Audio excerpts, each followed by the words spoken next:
Everyone, today we get reactions to Jesus' difficult message. Jesus knew the disciples were grumbling about this, and he said to them, "Does this offend you? What if you were to see the human one going up where he was before? The Spirit is the one who gives life, and the flesh doesn't help at all. The words I have spoken to you are spirit and life. Yet some of you don't trust." Now, Jesus knew from the beginning who wouldn't trust and the one who would betray him. He said, "For this reason I said to you that none can come to me unless the Father enables them to do so." At this, many of his disciples turned away and no longer accompanied him. Jesus asked the 12, "Do you also want to leave?" Simon Peter answered, "Lord, where would we go? You have the words of eternal life. We trust and know that you are God's Holy One." How much do you have to understand Jesus to follow Jesus? Can or should you trust him if you don't always grasp everything that he says? I think this is pretty relevant because there's a lot of difficult sayings here in chapter 6 and a lot in John. And I'm even saying that as someone, this is not my first time reading or teaching through John. I still have moments where I'm like, what is he talking about? Now, as we think about this question, I think there are two extremes we want to avoid.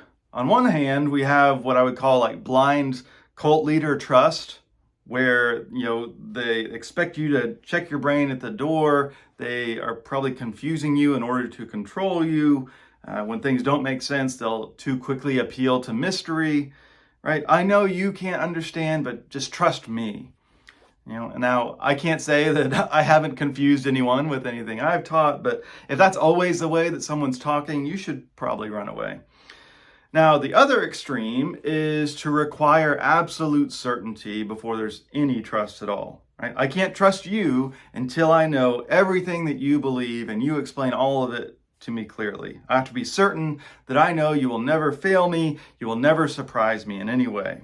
Right? That leaves no room for mystery. It's a stance of constant skepticism and often leads to cynicism. Now, sometimes Christianity or its leaders have managed to do both.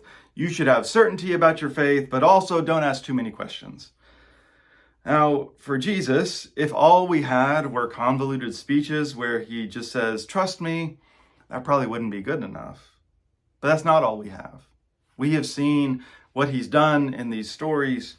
We have experienced life by following, however imperfectly, in Jesus' way of love. And so the posture of a disciple is that of a lifelong learner. I think Simon Peter models it best. We don't understand all of it, but we know this is where we need to be. I don't know everything. I could be wrong about plenty of things, but I know Christ has the words of eternal life.